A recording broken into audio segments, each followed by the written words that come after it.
Hello everyone, আসসালামু আলাইকুম। Welcome to my another blog. কেমন আছো সবাই? আশা করি খুব ভালো। আজকের দিনটা না আমার কাছে খুবই স্পেশাল। আজকে ঘুম থেকে উঠে অনেক স্পেশাল দুজনের মানুষের মুখ দেখতে পেলাম। সকালবেলা ভোরেই দরজার আওয়াজে ঘুম থেকে উঠলাম, উঠে দরজার বাইরে গিয়ে দেখি আমার ভাই আর আমার বোন চলে আসছে। দরজা খুলেই দেখি আমার ভাই আর বোন। দেখে তো আমি পুরোই অবাক হয়ে গেছি, আমি বিশ্বাসই করতে পারি নাই যে ওরা দুজন চলে আসছে। ভাবা যায় কয়েকদিন আগে পর্যন্ত এত মারামারি চুলাচুলি দুই বোন দুই ভাইয়ে, আর এখন আমার ভাই আর আমার বোন আমাকে নিতেও চলে আসে। আমাদের গ্রামের বাড়ি থেকে ঢাকাতে আসতে প্রায় 3 ঘন্টা কি 4 ঘন্টার মতো লাগে। তো সকালবেলা ভোরে রওনা দিছে, বাসাতে আসতে আসতে প্রায় ওদের 9টা বেজে গেছে, আর তখন আমার ঘুম ভাঙছে। তারপর আমি ঘুম থেকে উঠে আর কি নাস্তা বানাবো, তারপর আমার হাজব্যান্ড বাড়ি থেকে গিয়ে পিৎজা আর হচ্ছে যে প্যাটিস নিয়ে আসলো।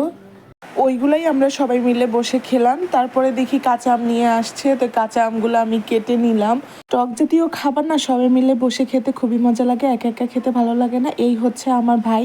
সারাটা দিন আমার মেয়ের সাথে যেই পরিমাণে দুষ্টামি করে, বিশ্বাস যদি করেন কেউ বলবে না ওরা মামা আর ভাগ্নি, এত পরিমাণে খুনসুটি করে।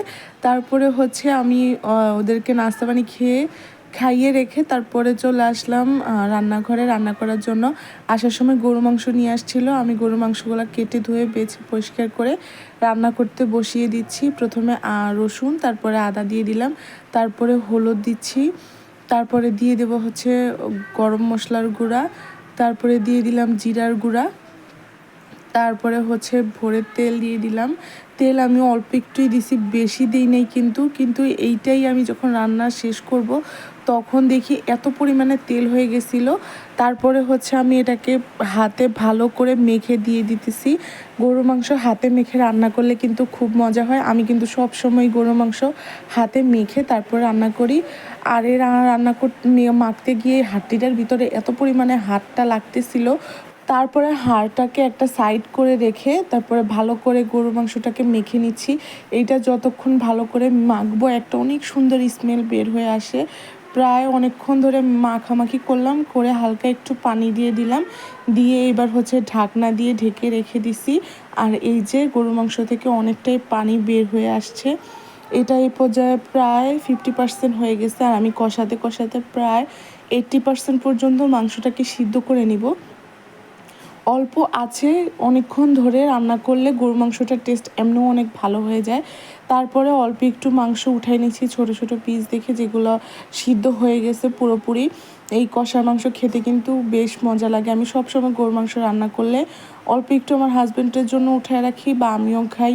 তারপর আমার ভাই বোন আছে যেহেতু একটু বেশি করে উঠালাম, সবাই 1-2 পিস করে খাবো। তারপরে হচ্ছে গরু মাংসতে আলু দিয়ে দিলাম। আলুটা আমাদের বাসায় সবাই খুব পছন্দ করে, বেশি আমি পছন্দ করি আর আমার মেয়ে। তারপরে এটাকে ভালো করে মেখে যে মিক্স করে নিছি, আর এই পর্যায়ে দেখো সুন্দর একদম কালার চলে আসছে গরু মাংসের, আর প্রায় হয়েই গেছে। তারপর পানি দিয়ে দিলাম ভরে একদম, এবার পানি দিয়ে ফুটিয়ে নিলেই হয়ে যাবে।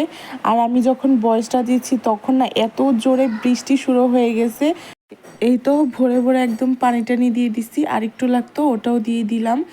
তারপরে ঢাকনা দিয়ে ঢেকে রেখে দিলাম। আর অন্য পাশে হচ্ছে আমি এখন পোলাওটা রান্না করে নিব। পোলাও রান্না করার জন্য আমি হচ্ছে পেঁয়াজ দিয়ে দিছি তেলের ভিতরে, তারপরে হালকা একটু ভেজে গরম মশলা দিয়ে দিছি। তারপরে হচ্ছে চালটাকে ধুয়ে ঝরাই রাখছিলাম আগেই, ওটাকে দিয়ে দিলাম এখন। দিয়ে ভালো করে নেড়ে চেড়ে নেব। এর ভিতরে একটু আদা বাটা আর একটু হচ্ছে রসুন বাটা দিয়ে দিব। আদা রসুনটা আমি প্রথমে তেলের সাথে দিই নাই, অনেক ছিটকায় আর পেঁয়াজটাও পুড়ে যেত। পেঁয়াজ পুড়ে গেলে পোলাওর কালারটা একটু নষ্ট হয়ে যায়, একটু কালো কালো হয়ে যায়। তারপরে দিয়ে দিলাম হচ্ছে লবণ, তারপরে ভালো করে মিশাই নিছি। আরেকটু লবণ লাগতো, আরেকটু লবণও দিয়ে নিছি। তারপরে মিশায়া ভালো করে এবার পানি দিয়ে দিলাম পরিমাণ মতো। আমার আম্মু আমাকে শিখাইছিল যখন পোলাও রান্না করব তখন পানি দেওয়ার পরে খুন্তিটা একদম বরাবর ডাবিয়ে দেখব কতটুক, যখন উঠিয়ে দেখব 4 আঙ্গুল বরাবর হয়েছে তখন আর বুঝবো যে পারফেক্ট পোলাওটা হয়ে যাবে, আর পানির প্রয়োজন নাই। তারপরে এই তো ঢাকনা দিয়ে ঢেকে রেখে দিছি। এই পর্যায়ে অনেকক্ষণ যখন এরকম পানি শেষ হয়ে আসবে তখন আমি ঢাকনা আঁচটা বন্ধ করে দিয়ে ঢেকে অনেকক্ষণ রেখে দিয়েছি। এই ভাপেই পোলাওর ভিতরের যে দানাটা থাকে ওটা একদম মজে গেছে আর পারফেক্ট একদম পোলাওটা হয়ে গেছে।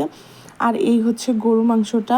আমি কিন্তু তত বেশি একদম গরুর মাংসতে তেল দেয় নাই যতটা এখানে দেখা যাইতেছে। তারপরে এত সুন্দর কালার আসছে, কিন্তু হচ্ছে একটু তেল তেল তো। এই তেলটা দেখলে আমি তো খাবো দূরে থাক, মানে অনেকেই পছন্দ করে না এত তেল, তো আমি উপর থেকে কিছুটা উঠাই নিচ্ছি। তারপর না আমার আর কোনো ভিডিও ক্লিপস নেওয়া হয় নাই। আমরা বাইরে ঘুরতেও গিয়েছিলাম, অনেক মজা করছি। তারপরে দিনের ভিডিও ক্লিপস হচ্ছে এটা। আমরা সোজা সকালবেলা ভোরে উঠেই ঢাকা থেকে চাঁদপুরের দিকে রওনা দিয়ে দিলাম। তো ভিডিওটা এখানেই শেষ করছি। সব ভালো থাকবা, সুস্থ থাকবা। আল্লাহ হাফিজ।